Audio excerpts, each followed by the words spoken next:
கர்நாடக அரசின் சோப்பு மற்றும் டிடர்ஜென்ட் நிறுவனத்தின் கீழ் 108 ஆண்டுகள் பழமையான மைசூர் சாண்டல் சோப் புதுப்பொலிவுடன் அறிமுகமானது. விளம்பர தூதராக நடிகை தமன்னா நியமிக்கப்பட்டுள்ளார். இதற்காக அவருக்கு 6.2 கோடி ரூபாய் வழங்கப்பட்டுள்ளது. 2030க்குள் 5000 கோடி ரூபாய் விற்பனை இலக்கு நிர்ணயம் செய்யப்பட்டுள்ளது. இந்த முடிவுக்கு எதிர்க்கட்சிகள் எதிர்ப்பு தெரிவித்த நிலையில் இது வணிக ரீதியான தீர்மானம் என அமைச்சர் MP பாட்டீல் விளக்கமளித்தார்.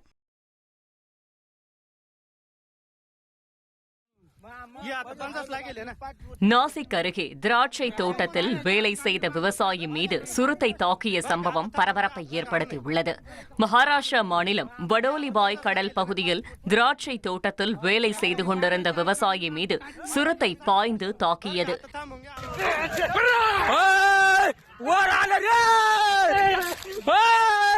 இதில் காயமடைந்த விவசாயி மருத்துவமனையில் அனுமதிக்கப்பட்டுள்ள நிலையில் சிறுத்தையை வனத்துறையினர் தேடி வருகின்றனர்.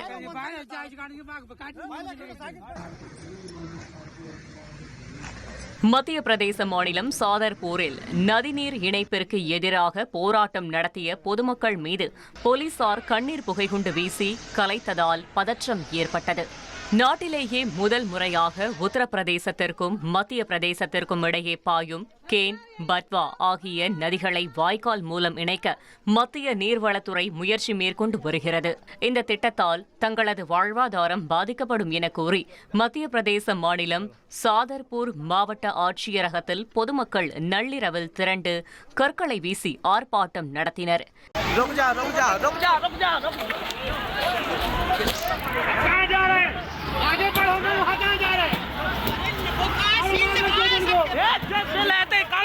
இதனால் போலீசார் லேசான தடியடி நடத்தியும் கண்ணீர் புகைகுண்டு வீசியும் பொதுமக்களை கலைத்தனர்.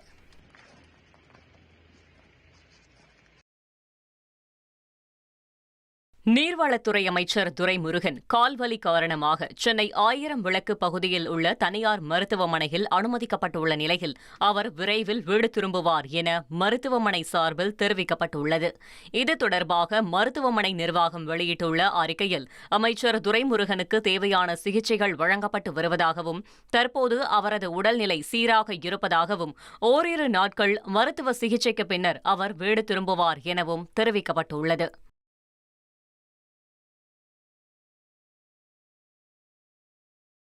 சமீபத்தில் திமுகவில் இணைந்த விஜயன் முன்னாள் மேலாளரும் கலப்பை மக்கள் இயக்க தலைவருமான PT செல்வகுமார் திமுக வர்த்தக அணி துணைச் செயலாளராக நியமிக்கப்பட்டுள்ளார். அதேபோல் சமீபத்தில் திமுகவில் இணைந்த முன்னாள் அதிமுக MLA சுப்புரத்தினம் திமுக செய்தி தொடர்பு துணைத் தலைவராகவும் சட்டத்துறை துணைச் செயலாளராக ஜெயக்குமார் உள்ளிட்டோரும் நியமிக்கப்பட்டுள்ளனர்.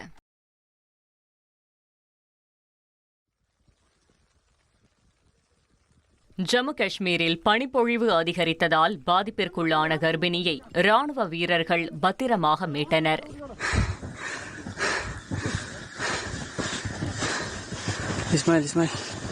காஷ்மீரின் தங்தார் நகரில் வரலாறு காணாத பனிப்பொழிவு ஏற்பட்டுள்ளது.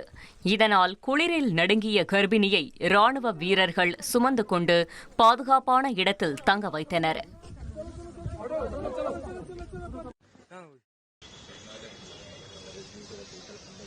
குஜராத்தில் முதன்முறையாக இயற்கை எரிவாயுவில் இயங்கும் தகன மேடை அகமதாபாத் நகரில் செயல்பாட்டிற்கு வந்துள்ளது.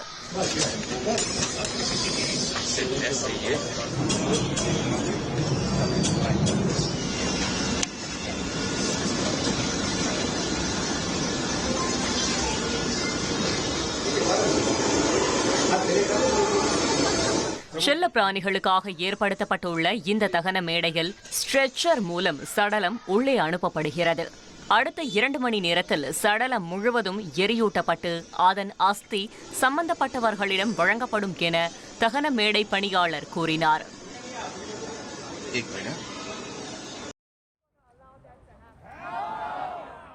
அமெரிக்காவின் நியூயார்க் நகரில் அதிபர் டிரம்பை கண்டித்து தன்பாலின ஈர்ப்பாளர்கள் ஆர்ப்பாட்டம் நடத்தினர். தன்பாலின ஈர்ப்பாளர்களின் வானவில் கொடியை ஸ்டோன்வால் தேசிய நினைவு சின்னம் பகுதியிலிருந்து அதிகாரிகள் அகற்றினர்.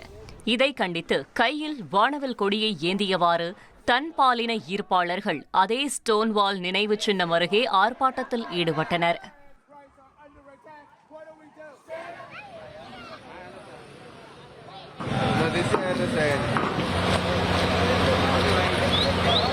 தென் அமெரிக்க நாடான கொலம்பியாவில் வரலாறு காணாத கனமழை கொட்டி தீர்த்ததால் குடியிருப்புகளை வெள்ளம் சூழ்ந்து பொதுமக்கள் மிகுந்த அவதியடைந்து வருகின்றனர்.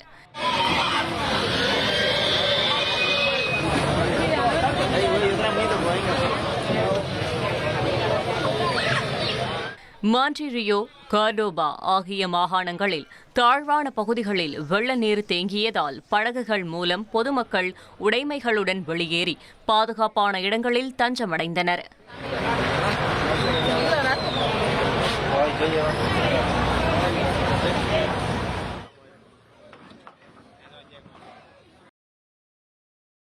கனடாவின் பிரிட்டிஷ் கொலம்பியா மாகாணத்தில் உள்ள பள்ளியில் நடந்த துப்பாக்கி சூட்டில் 10 பேர் உயிரிழந்த சம்பவம் அதிர்ச்சியை ஏற்படுத்தியுள்ளது. உயிரிழந்தவர்களில் தாக்குதல் நடத்திய நபரும் உள்ளதாகவும் துப்பாக்கி சூட்டில் காயமடைந்த பலர் மருத்துவமனையில் அனுமதிக்கப்பட்டு சிகிச்சை பெற்று வருவதாகவும் போலீசார் தெரிவித்தனர். இதுகுறித்து கனடா பிரதமர் மார்க் கார்னி கூறுகையில், இந்த துயரமான சம்பவத்தால் தான் மனமுடைந்து போனதாகவும் உயிரிழந்தவர்களின் குடும்பங்களுக்கு ஆழ்ந்த இரங்கல் தெரிவிப்பதாகவும் கூறினார். மேலும் பாதிக்கப்பட்டவர்களுக்கு அரசு தேவையான அனைத்து உதவிகளையும் வழங்கும் என்றும் கனடா பிரதமர் தெரிவித்துள்ளார்.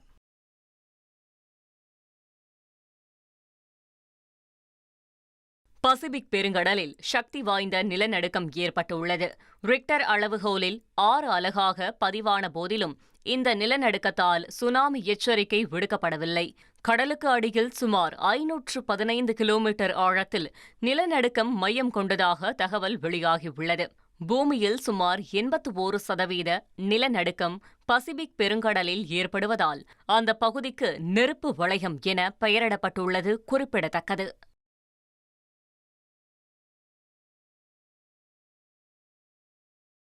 ட்ரம்பின் பிடிவாதத்தால் அமெரிக்காவையும் கனடாவையும் இணைக்கும் பிரம்மாண்ட பாலம் திறப்பு விழா காண்பதில் இழுபறி நீடிக்கிறது.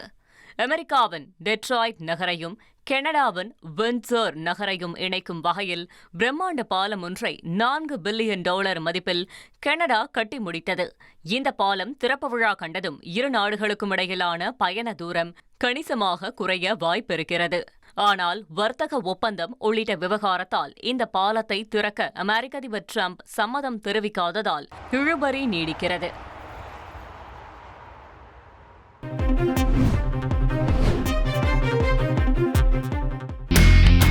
இனி செல்லும் இடமெல்லாம் செய்தி. தந்தி டிவியின் வாட்ஸ்அப் சேனலை ஃபாலோ பண்ணினா செல்ல இருக்கும் இடமெல்லாம் செய்தி. இதோ QR கோட் இப்பவே ஸ்கேன் பண்ணுங்க, ஃபாலோ பண்ணுங்க.